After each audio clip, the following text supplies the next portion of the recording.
Welcome to this noon lecture of the Center for Latin American and Caribbean Studies.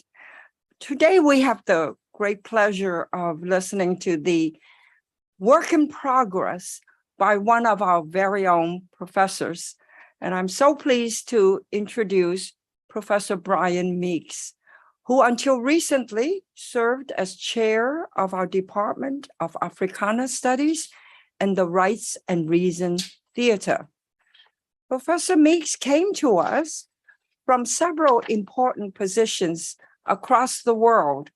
First, the University of the West Indies in Jamaica, but also at the University in Suriname, which used to be part of the Dutch Empire. He's also taught at Michigan State and at Stanford and at Cambridge. So Professor Meeks has published extensively and widely, and is a very active scholar on Caribbean political thought and Caribbean revolutionary movements. His forthcoming book, I think we're all looking forward to, Professor Meeks, has this fabulous title, After the Post-Colonial Caribbean, Memory, Imagination, Hope. That will come out next year. So without much ado, let's welcome Professor Brian Meeks, who is going to talk about something I think very special to him personally, but also to the larger field of research he has been conducting on Caribbean political thought and activism. The title of his talk this afternoon is Hiding in Plain Sight, Tito P. Achong, Race and Anti-colonialism in Wartime Trinidad. It's on the PowerPoint that will accompany Professor Meeks' talk. Professor Meeks, please.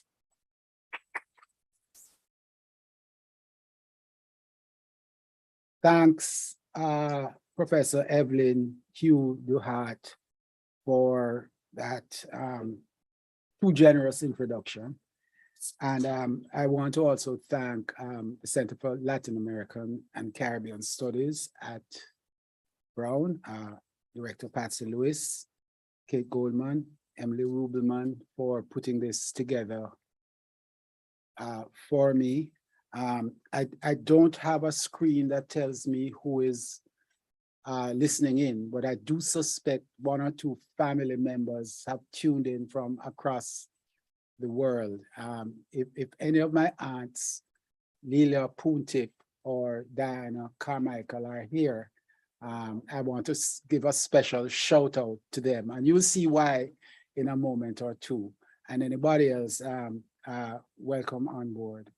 The title of my talk, as I've said before, is Hiding in Plain Sight, Tito P. Achong, Race and Anti-colonialism in Wartime, Trinidad, and I'll get right into it. On February 17, 1943, Mayor of Port of Spain in the colony of Trinidad and Tobago, Tito Princiliano Achong, received visiting representative of the British Council, Harold Stannard, in his offices at the town hall. What should have been a requisite and polite meet and greet from a colonial official breezing through the West Indies turned out, however, to be quite something else. In chapter 4 of his later to be published Mayor's Annual Report 1942-43, and under the jolting title, Peripatetic Propagandist of British Culture, Achong captured the cut and thrust of an encounter between the patronizing and self-congratulatory official and himself. Stannard, in discussing methods of university instruction, underlines his authority by letting it drop that he was an Oxford University man, with all the implications of confirmed superiority. He's taken aback, however, when Achong blithely contrasts Stannard's assertions with what he considered as the superior methods of instruction at Harvard University. Achong writes, quote, "He asked me whether I had studied at Harvard, and I had no option but to reply in the affirmative," unquote. Mild shock at this assertion of credential equality leads to dismay when Achong confronts him with what was then a burning question in Trinidad as to whether government should make subventions to the established and upper-class schools of religious dominations while refusing to assist others founded by natives, quote, even though equally worthy, unquote. Standard reply provides no answer, and Achong continues, quote, I then braced myself up for direct action. We next swapped brief stories on culture. I told him in as clear a manner as I could that his notion of a cloistered culture for the Trinidad community must be ruled out as a paradox. Achong then continues to comment that the component ethnicities of Trinidad have cultures that long predated William the Conqueror's landing in England in 1066. They did not require British propaganda culture to remind them of their own greatness. Dismay had, by the end of this phase of the conversation, yielded to consternation. And here once again are Achong's words, quote, this was too much for the British Council's professional propagandist. He stood up, salaamed in old-time Oriental fashion, and departed, unquote. Reporting on his visit afterward in a daily paper, Standard announced that he had been well received by all and sundry, and that the only fellow who did not give him a good reception was the mayor of Port of Spain. Here in miniature is captured the totality of Tito Achong, erudite, intellectually self-confident to the point of arrogance, uncompromisingly anti-racist, and viscerally anti-colonial. This two-term period as mayor of Port of Spain, 1941 to 3, however, was the high point of his career. After leaving office in 1943, he would continue writing in the papers for another decade. Then, just as the burgeoning post-war nationalist movement began to gather steam, and under Eric Williams and his People's National Movement, rising to power in 1946 and leading the country into independence in 1962, Achong withdrew from politics and faded from both popular and historical memory. One of the strands which this study hopes to answer, though not today, is what were the factors that led to Achong's withdrawal? And equally importantly, why is he hiding in plain sight in the archives of Trinidad and Tobago's history? By this, I'm not suggesting that his trace is entirely absent from the local record. References to his term in office during the critical moment of World War II are often made, and invariably the reference are to the radical mayor of Port of Spain, Putnam, the radical Tito Achong, Neptune, or Dr. Tito Achong, champion of the downtrodden, Trevor Millet. But precisely because of these graphic, adjectivally distinct descriptions that are almost always reserved for him, the absence of any further, more substantial attempts to identify his place and significance in modern Trinidadian, Caribbean, and more broadly, anti-imperial and anti-colonial history is startling. Perhaps one possible clue to answering this question is to be found in the radical newspaper Moko, featured here, one of many journals and broadsheets that appeared in the wake of the 1970 Black Power uprising in now independent Trinidad and Tobago, commonly known as the 1970 Black Power Revolution. In the book review section of the January 26, 1971 issue, Moko's editor, leading historian James Millet, lauded some 27 years after its initial publication and some 6 years after Achong's death in 1965, the mayor's annual report. The vivid header of the review, Tito P. Achong versus Eric Williams, points in the direction of his argument. Not only did Tito wage an unremitting war against colonialism and white power, Millet asserts, but there was a clear and unsevered connection between the colonial state Achong condemned and the bureaucratic post-colonial version of it that Eric Williams had inherited and maintained. Thus, after making the case for Achong's persistent resistance, Millet concludes under the subhead, Common Ground, that, quote, there is one thing common to Achong and to ourselves.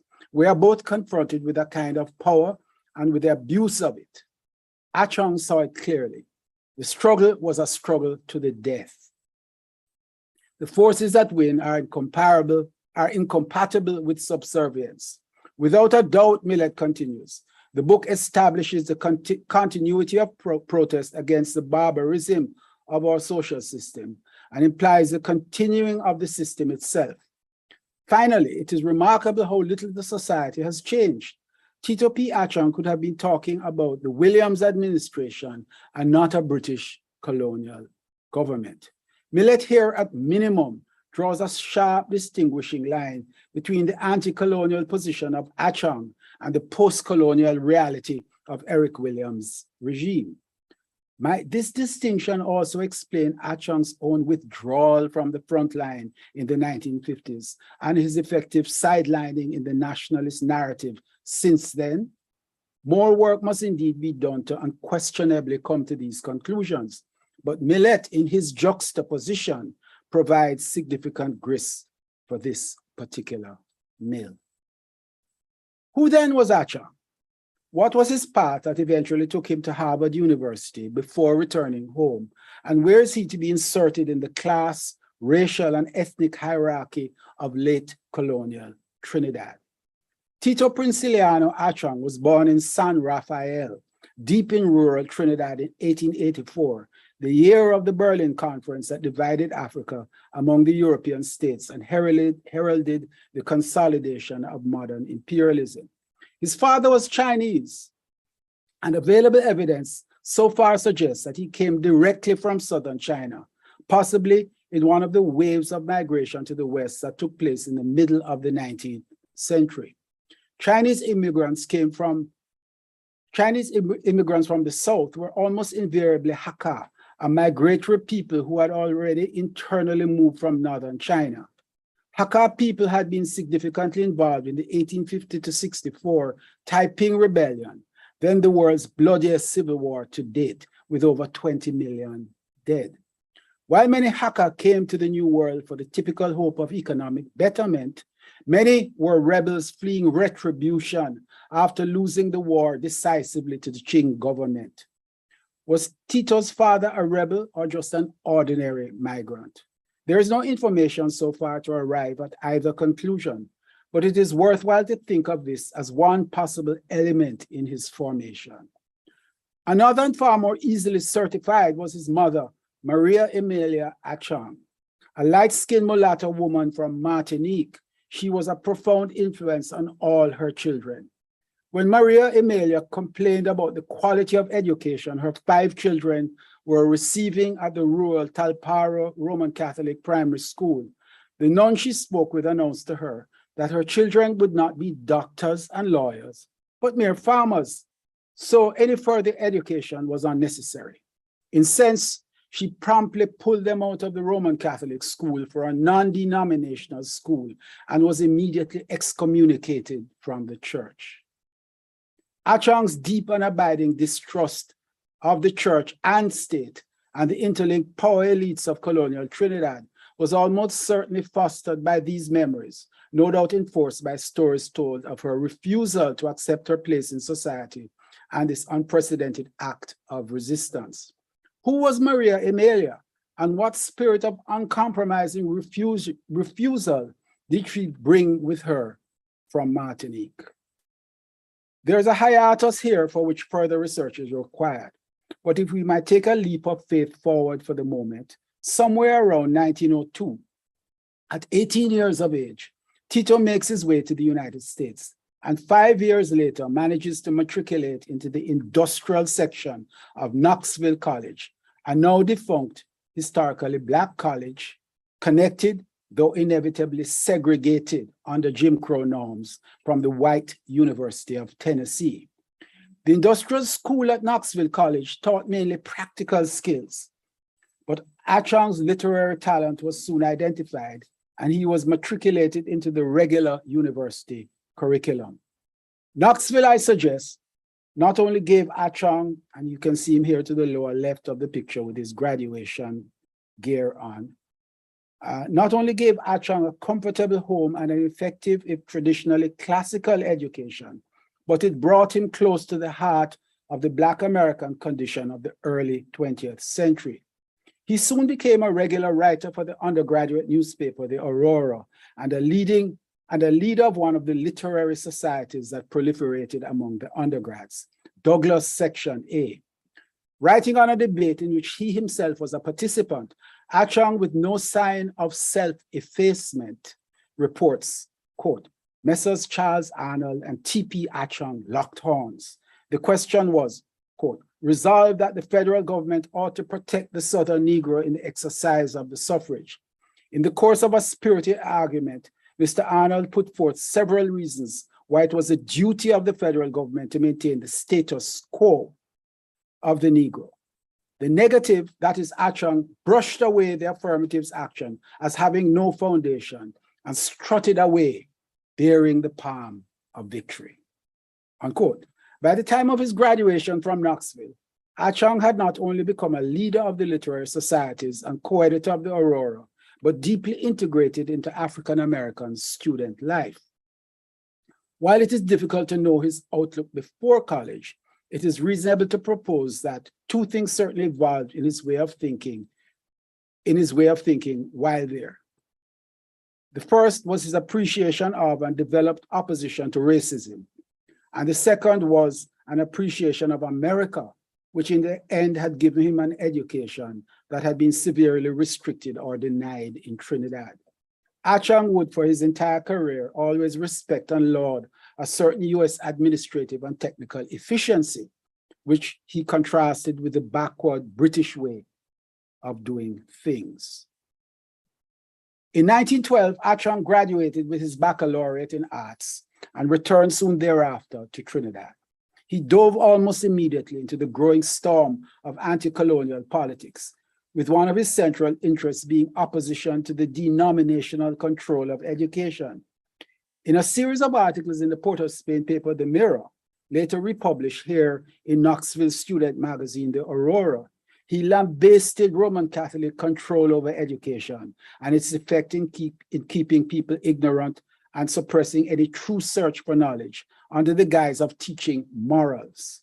Achong critically identified the purposes of church control, quote, to begin with, let me drink a little water so it doesn't go altogether. To begin with, we must first understand what denominationalism means by good morals. Go to church regularly, but never question what is said.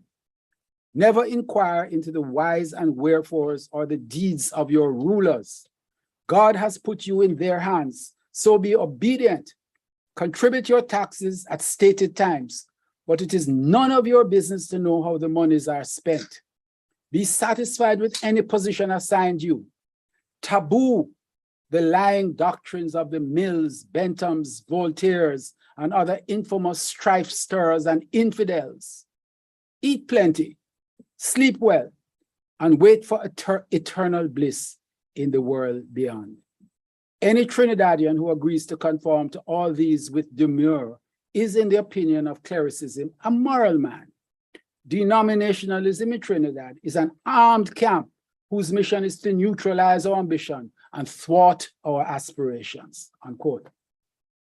Achong's sharp and acerbic style attracted support, but as the Aurora editor noted, he, quote, incurred the opposition of the priests, unquote, in his plea for secular education. He very soon realized that in order to have an independent voice and be able to support himself in Trinidad's hostile climate, he would have to leave again and further qualify himself. In 1916, he once again headed north, this time to Boston, where he enrolled in the medical program at Boston University, qualifying as a medical doctor in 1920.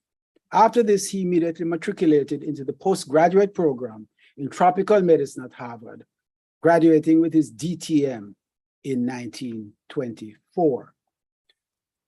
By 1926, Dr. Achong had returned home and he was swept into the hurricane of burgeoning labor and anti-colonial politics. The Trinidadian Working Men's Association, led by the enigmatic white Trinidadian Creole A.A. Cipriani, had been formed out of the popular upsurge that accompanied the return of Black soldiers from the European theater of the First World War.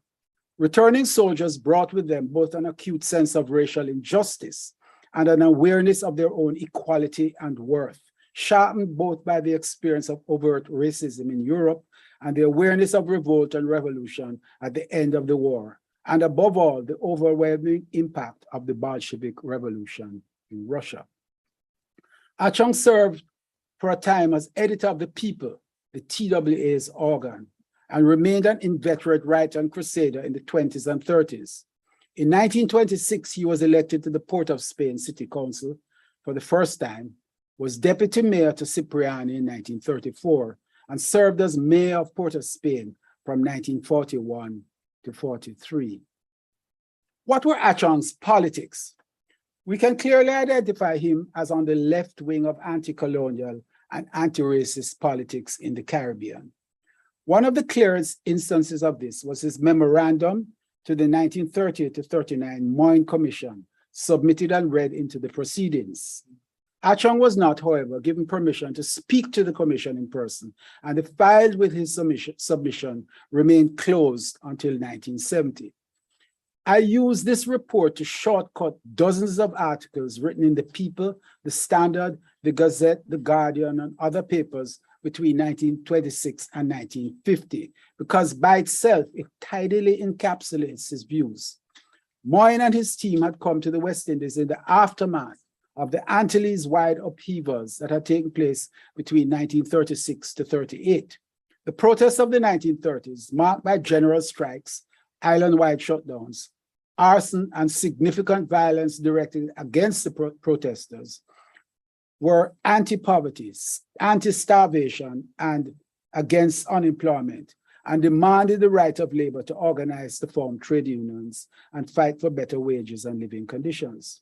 Achong's perspective, linking race with colonial control and poverty, was not unique among the writers of this time, but his expression, and notably his identifying the local whites and the colonial overseers as Aryans, was exceptionally acerbic.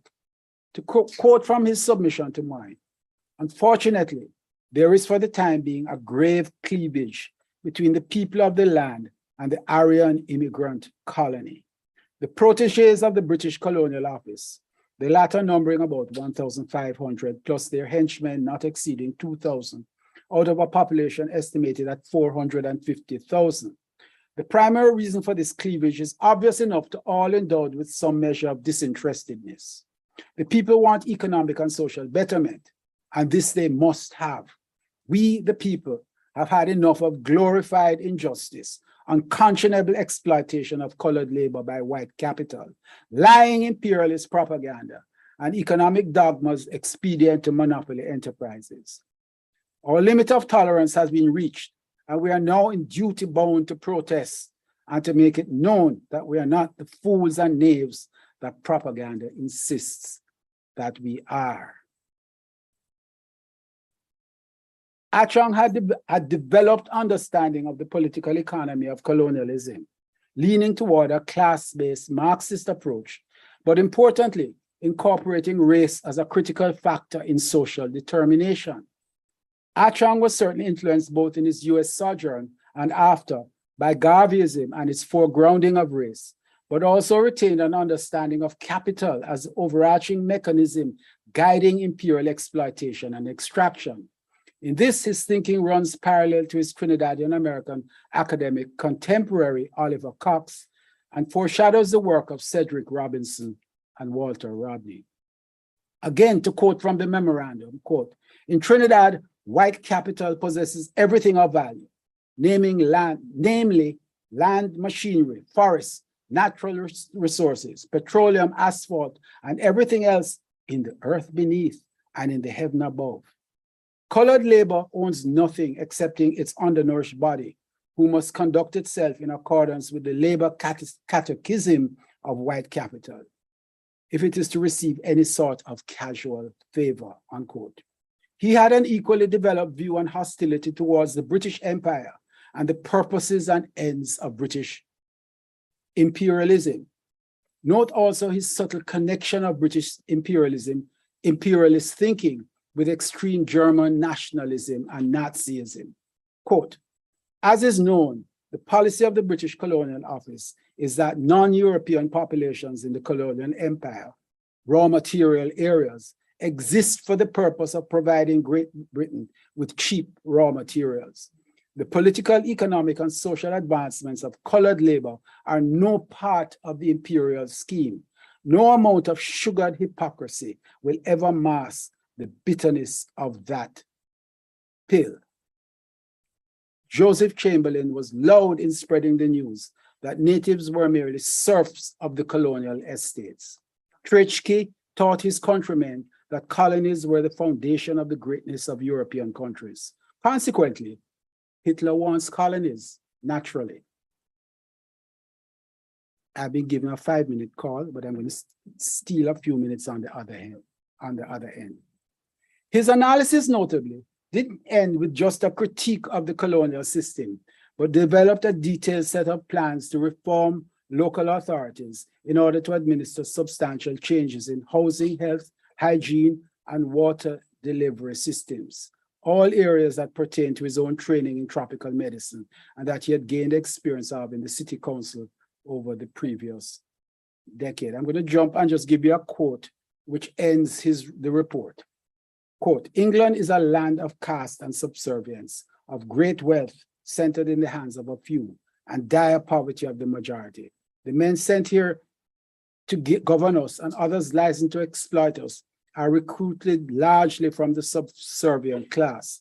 As they leave England, they appropriate to themselves great importance, the superiority complex, take pride in their own conceit that the native races are lower than and inferior to themselves and conduct themselves in accordance with their concept.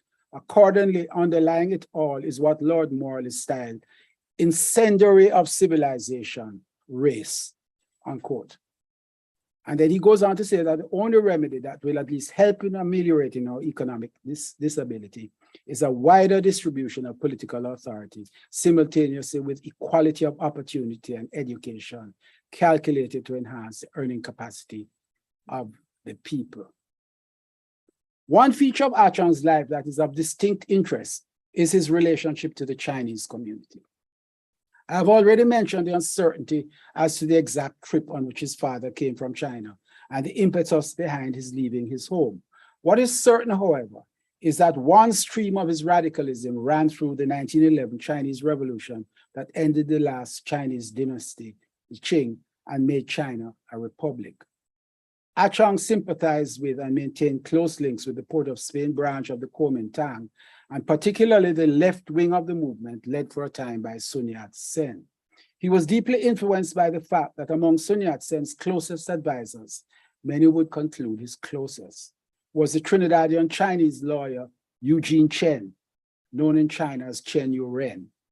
Chen had been responsible for negotiating the hugely important treaties that brought the British concessions in China back under Chinese suzerainty. He maintained close contacts after Sen died with the Chinese Communist Party, particularly Zhou Enlai. Achong's admiration for Chen was evident in his naming his first son Eugene, who incidentally was born on October 10th, celebrated as the National Day of the Republic of China. Chen, a figure who demands much further research from a Caribbean perspective, was a few years senior to Achong, and like Achong's father, married a Martinican woman of color. Whether Achong corresponded with Chen and the extent of any direct communication is yet to be discovered.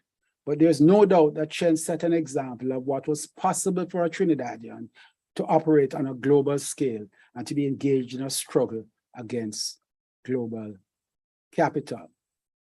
And now, full disclosure. There's another half to the story that is still to be told, and that is that Tito P. Achong was my grandfather.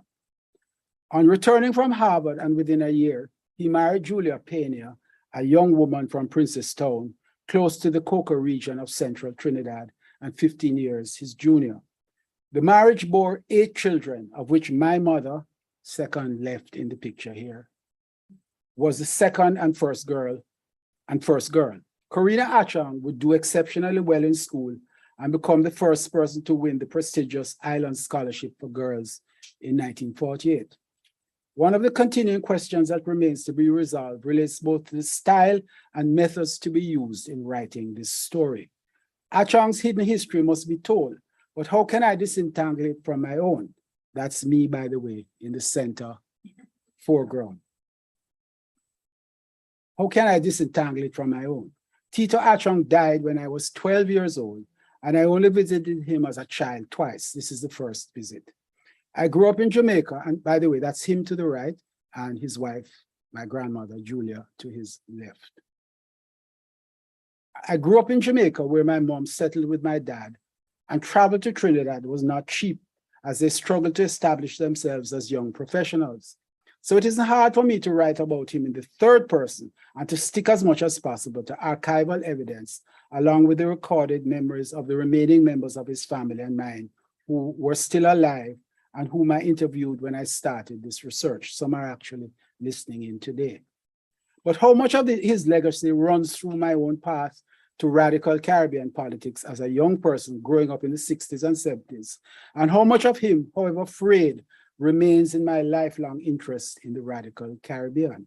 It would be a dull and lifeless study to suggest that each generation is built without an inheritance from the past, as it would be bombast and frankly untrue to suggest that his influence was overwhelmingly central in my own story. And my concluding slide.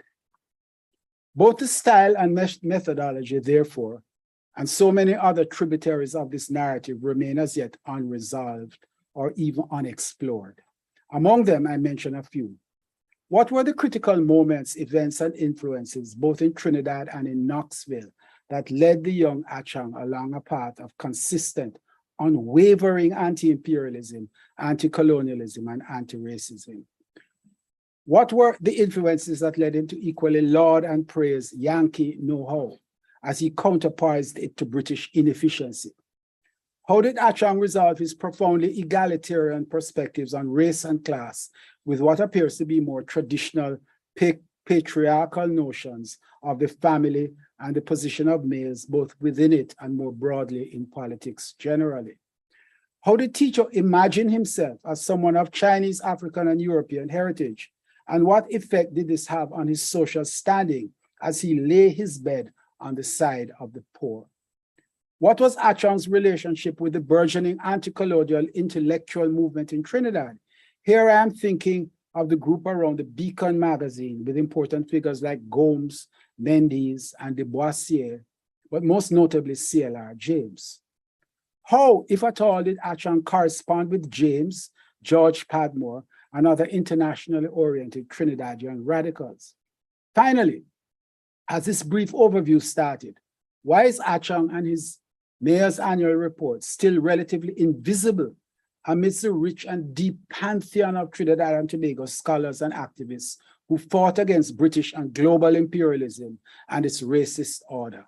From J.J. Thomas to Arthur Andrew Cipriani, from CLR James and George Padmore to Oliver Cox, from Elmer Francois to Eric Williams, from Adrian Cola Rienzi to Claudia Jones and Stokely Carmichael. Tito Princiliano Achong is indeed hiding in plain sight. And as the Haitian scholar Michel Raul Trujillo said in his unforgettable book, Silencing the Past, each historical narrative renews a claim to the truth. The work to discover Tito's truth continues. Thank you.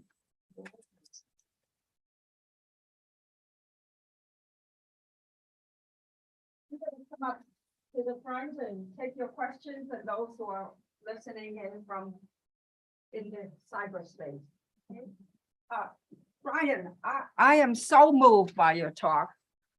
I have been researching the Chinese in the Caribbean for a long time, and you have given me a new dimension to think about the Chinese. You know, we think of them mostly as laborers. The common word you hear often is coolies, right? Or the other typical characterization is that they're all shopkeepers. But you have a grandfather who was neither a coolie nor a shopkeeper.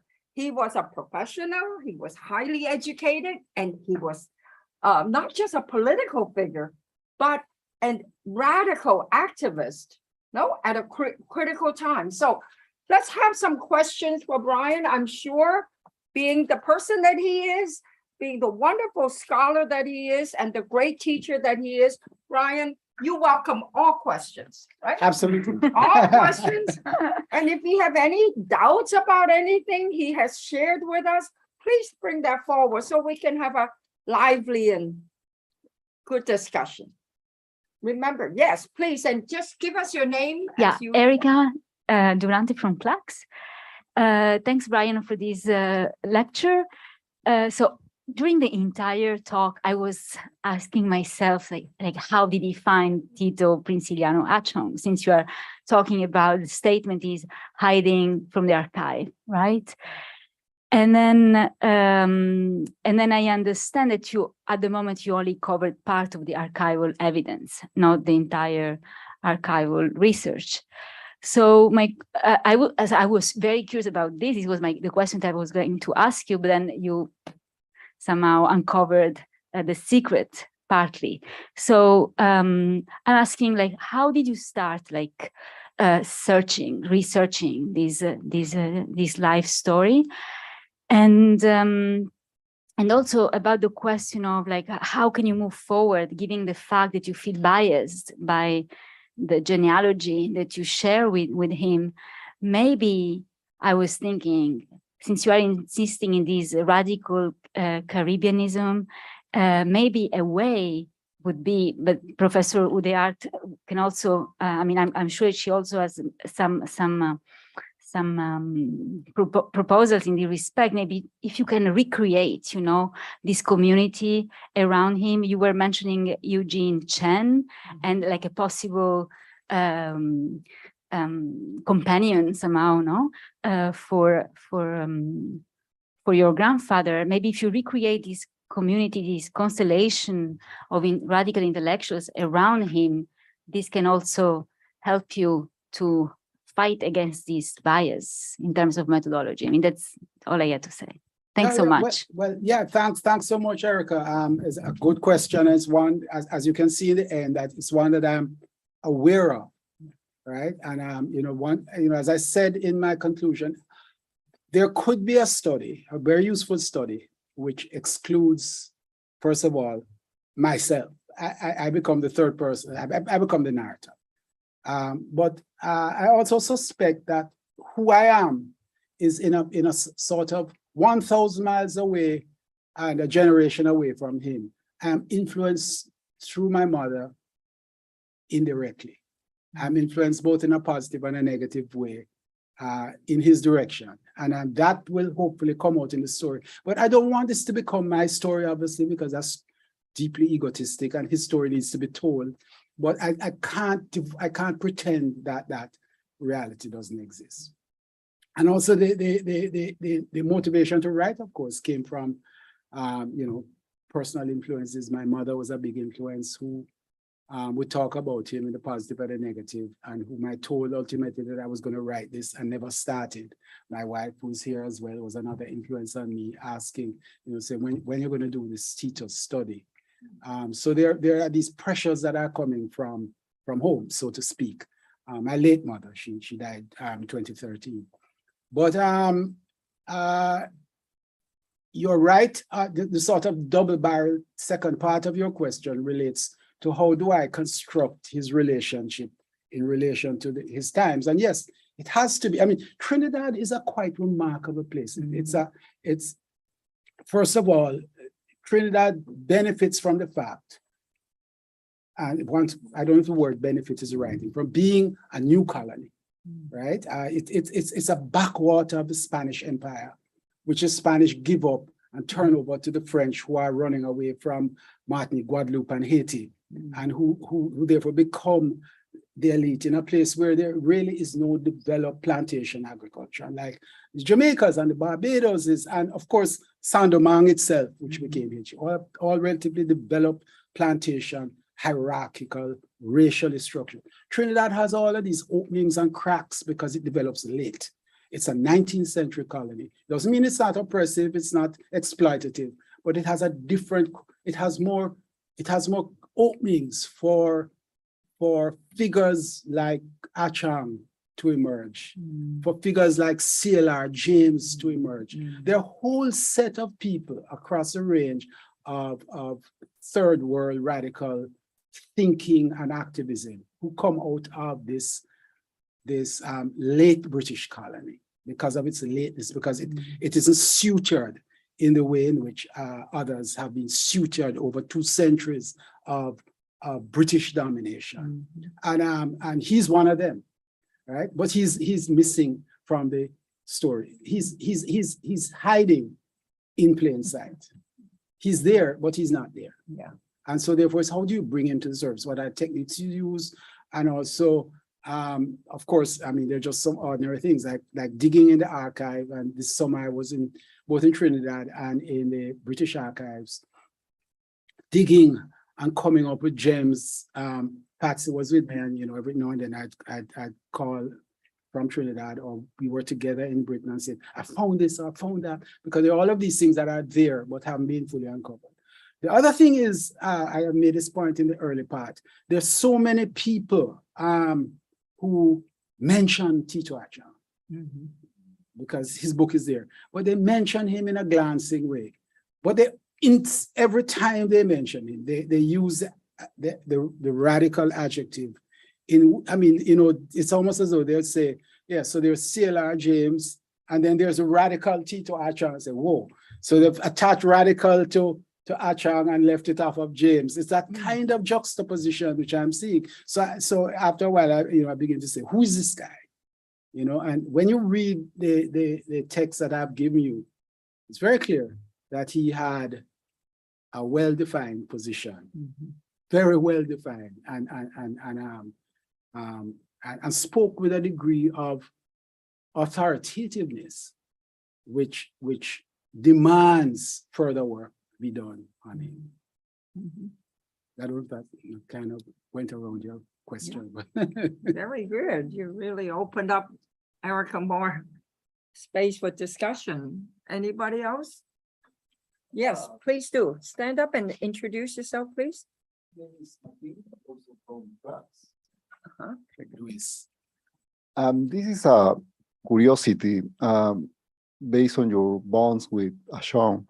Do you have access to his will or to his library catalog? Good question. A good archival question. First of all, he didn't have a will, to my knowledge, or let me not say, Aunt Leila is on the other side of this, and she's going to tell me, no, Brian, you're wrong. Achong was not a materialist. He may have been an analyst of materialism, but he was not a materialist. And he didn't leave much behind for his children. There was something left behind, but it wasn't much. And there is no will that I have come across. He also, I've managed over time to accumulate a lot of documents that he left with his eldest son, now also passed, family in Trinidad. But I know there are gaps that I'm going to have to dig deeper. And part of the reason I'm not rushing this to get out, I'm not trying to rush to get out a bestseller, right? I don't need to rush to get out a bestseller. I need to massage this and to find the missing spaces as best as I can. But I'm not there yet. And this is a classical work in progress. Not quite early days, but certainly not late days either. That continues. But you're all of those things. He did not have a library that I could have inherited. I've not found it. What I do have is a copy of his mayor's annual report, which I showed you, which is a remarkable document in its own right. I know I have, lots of newspaper clippings that I've been collecting, lots of pamphlets that he produced on various topics like housing and health, etc. So aluta continua. Very good. I thought there was is there somebody in I don't see anybody in the chat. Yeah. Q&A box. There are 7 questions right now. Oh, but it's not in my chat, Kate. In the Q&A box at the bottom of the screen. Do you want to just audio setting? Is that where it is? I'm sorry. Tell me where I can see the questions. See, I look in the chat. Oh, this chat. Oh, she's not out. I don't see it. Sorry. Okay, maybe if you see it, you can read it out loud. Sure, I will take care of it. Okay. So the first, it's not really a question. It says, congratulations, Brian. That's from Rhoda Reddick. Tell Rhoda hi. And then Rhoda is a leading Trinidadian feminist historian. and she does also have a question. It says, I've been waiting on this for some time, and it is up to your usual standards. This is very important work. Are you aware of any link between Achong and Oliver C. Cox? Thanks, Rhoda, for the question. I have not established any links, but what kept coming back to me on reading a lot of his articles, and of course, the mayor's annual report, is the similarity with Cox and the way his assessment ran parallel to Cox's own. Cox, of course, was an American professor of Trinidadian origin whose work on racial capitalism foreshadows Robinson, foreshadows C.L.R. James, or is parallel with C.L.R. James in many respects, and who is now only now coming into his own in the 21st century. But there, perhaps this was obvious to smart thinking people that there was this connection, but it wasn't often made. It wasn't always made, and but I don't know of any direct connection. There's also a question from Bridget Brereton. Oh, Bridget. She said, I need to tell the audience here, Bridget is perhaps the foremost authority on Trinidad history in the 19th century, at the turn of the century. Please, let me hear what Bridget says. it says, thank you, Brian. Can you speak to TA's relationship with Rienzi and the organizations he led between 1938 and 1944? Achong, I have not yet found the connections with Rienzi, Bridget. And if you have them, please let me know what you have. The two of them operated in the same place, and in many respects, their perspectives were similar. I do know this, that Tito was loyal to Butler. Tubal Uriah Butler, who was the leader of the 1937 uprising, but who broke with the Oilfield Workers Trade Union with which Rienzi was associated. Tito never engaged in the polemics against the OWTU that Butler did, but he was Butler's doctor and his confidant in this period. So there is a possibility that there was friction with Adrian Kohler Rienzi, who was a leading figure in the Oilfield Workers Trade Union and a leading figure in Trinidadian modern working class history. But I don't have the link. As I say, the research continues. But thanks for that, Bridget. And if you know anything, let me know. Yes, Can go you ahead. continue? Because Sure. don't I see- just wanted to make sure everyone here was all set. This is from Anya Lewis Meeks. Thanks for this engaging introduction to this exciting new book project. Are there literary techniques being drawn to separate the historical research from the more autobiographical moments? Perhaps a change from third to first person point of view, separation of the narrator from the Brian character, etc. It's such an interesting, unique problem to have, and I'm curious as to how this may be navigated.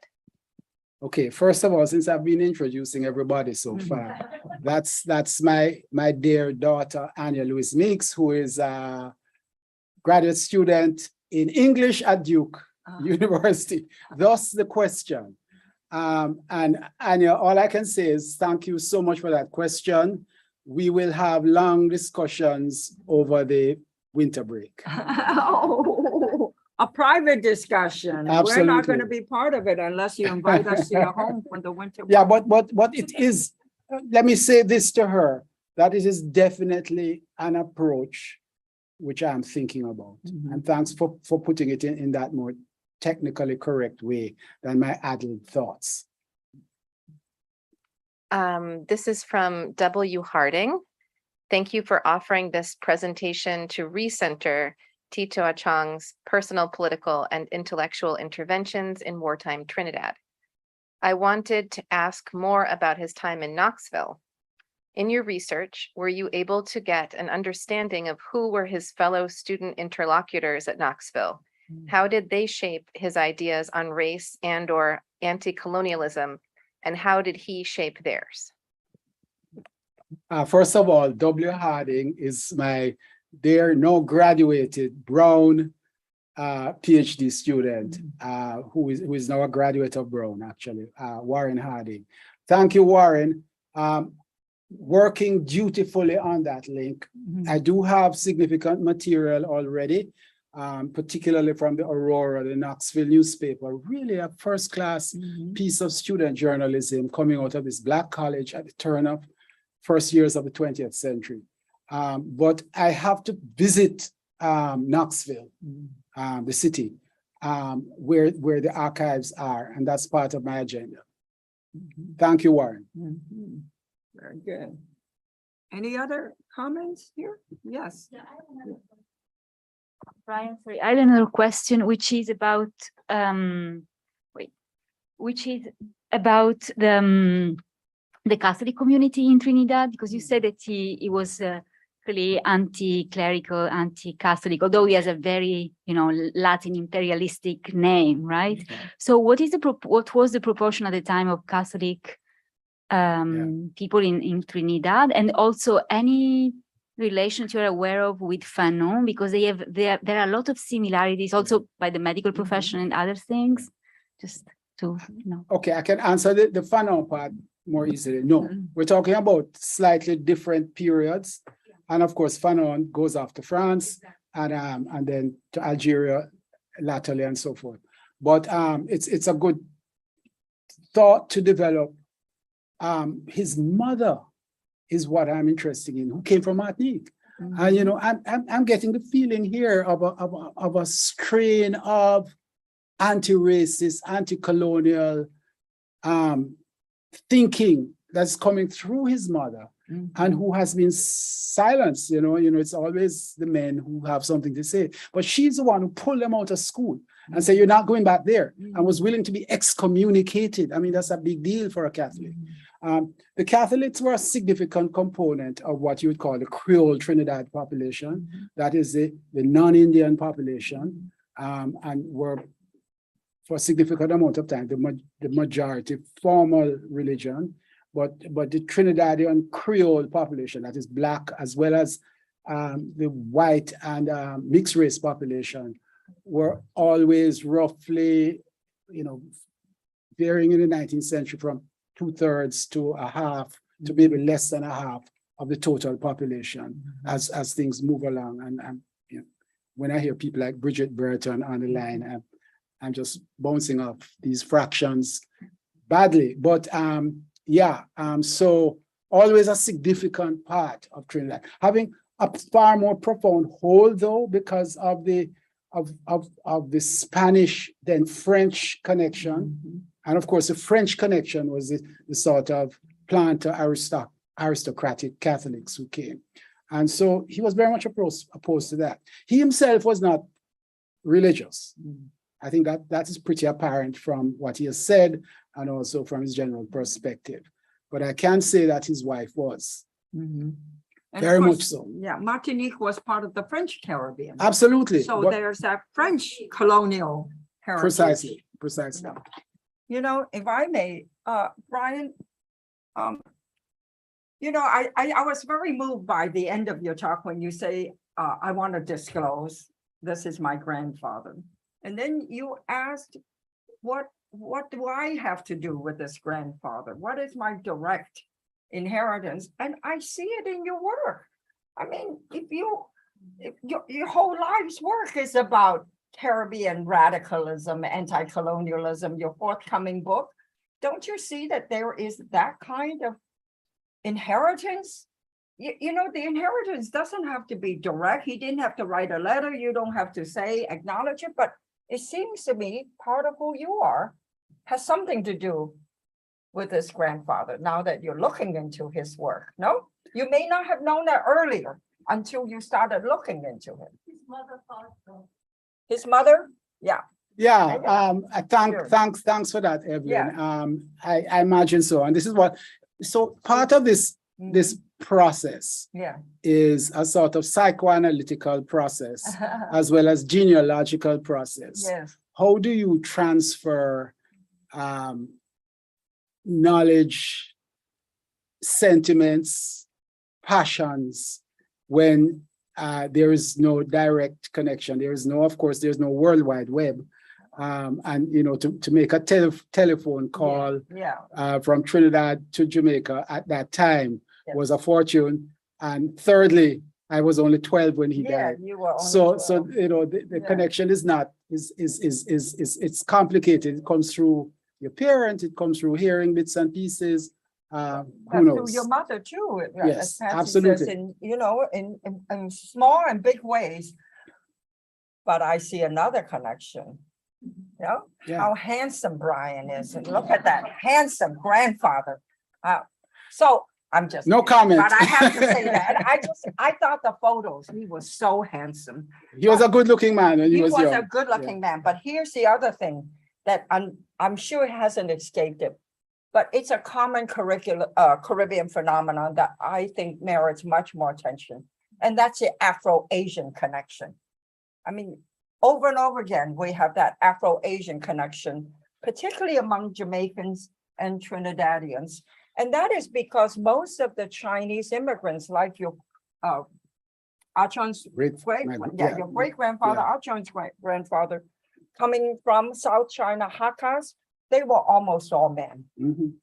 They were almost all men. And so they readily and formed families with local women who were mostly African or mulatto women, right? So that phenomenon, I think, is across the board. So I am going to venture to make a small argument. Do you suppose that our Chinese heritage actually might have put him among the radical intellectual field at somewhat of a disadvantage? Did people, you see what I'm saying? Did they question his? It's a good question to ask, and it requires a lot of thought. What I can say is that the figure of the Chinese or half Chinese radical appears intermittently both in Trinidadian history and in literature. If you think about, for example, V.S. Naipaul's classic Gorillas, right? You know, one of the protagonists is a half Chinese gorilla. If you think about, you know, people like Alfred Richards, who was a mayor Port of Spain, and was also half Chinese. First of all, there's a distinction between quote unquote full Chinese and half Chinese in how they are perceived both within the broader community, but also within the Chinese community, right? And there's an important point there to be made, which requires further work. So there's a lot of work to go on, but there's a recurring figure of the Chinese radical, and perhaps the half Chinese or full Chinese radical is a liminal figure in Trinidadian society that doesn't necessarily fit into the established, particularly in the early part of the 20th century, in the established cohorts, and therefore can slip through, right? And therefore ends up sometimes, in some instances, as on the side of the wealthy and the rich and the conservatives, but sometimes, and frequently so, on the side of the majority. And Achong is a classic case. So I don't think he's necessarily totally unique in this respect, but it's an interesting point to be made. Well, this half Chinese, half Black Caribbean, the Afro-Asian Caribbean itself is so unique in the Caribbean. You don't find it anywhere else in the world. so intensely and so widespread. And, Oh, if I may interrupt, yeah, Cuba, yes. Cuba, Wilfredo Lam, for Wilfredo example, Lam is the other. is another example Exactly, who fits exactly, into that continuum. exactly. Yeah. But if I Yeah, can sorry, even go go across the Pacific, the great independence leader of the Philippines at the end of the 19th century is called Jose Rizal. He's a contemporary of Jose Marti. Mhm. Rizal was also had a Chinese grandfather, but he insisted that he was Filipino because as an independence leader, he didn't want to be characterized as a foreigner, as somebody who didn't belong. And sometimes I think in the Caribbean that Chinese is always rendered a foreigner, different from how people of African descent are depicted in Latin America, you see, in the Caribbean. So It's worth exploration. Yeah. And it's definitely a part of what I Yeah, want to do. yeah. Because it was who he was. And so therefore the question genuinely arises Yes. as to where does he fit in and where does he fit out? Wow, right, but So to but speak. just one more thing. Remember, Brian also told us that he became a close associate and friend with Eugene Chen. And if you want to learn about another extraordinary Trinidadian, it's Eugene Chen, who was a barrister, had a French Caribbean wife, by the way. Martinique, yes, I did Yeah. say that. Yeah. It's, No, his didn't- wife yeah. came from the same background as Tito's mother. Yeah, from that Caribbean Yeah, Martinique yeah, area. yeah. But Eugene Chen ended up as Sun Yat-sen's first foreign minister, which is so incredible, right? But why did Sun Yat-sen want Eugene Chen to serve in his cabinet? Because Eugene Chen, during that period, was a British barrister.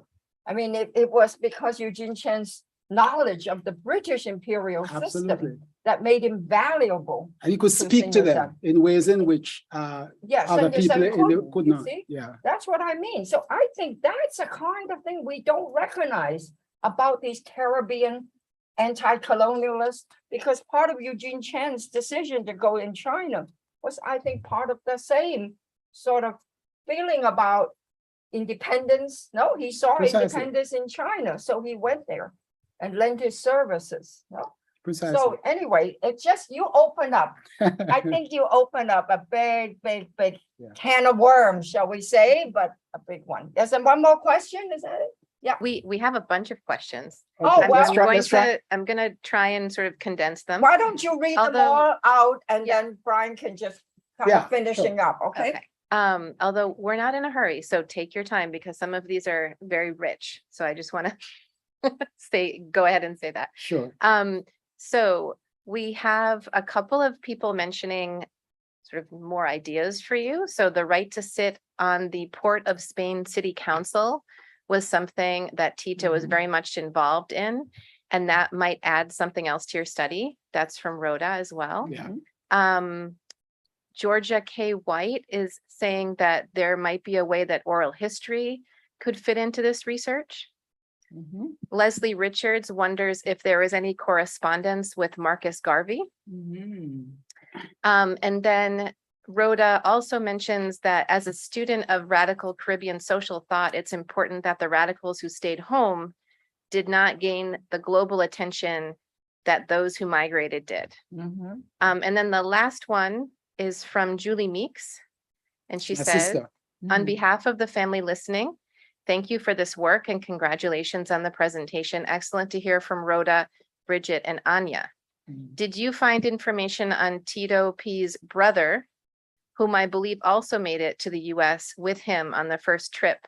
I wonder if there was any influence on his path through his brother.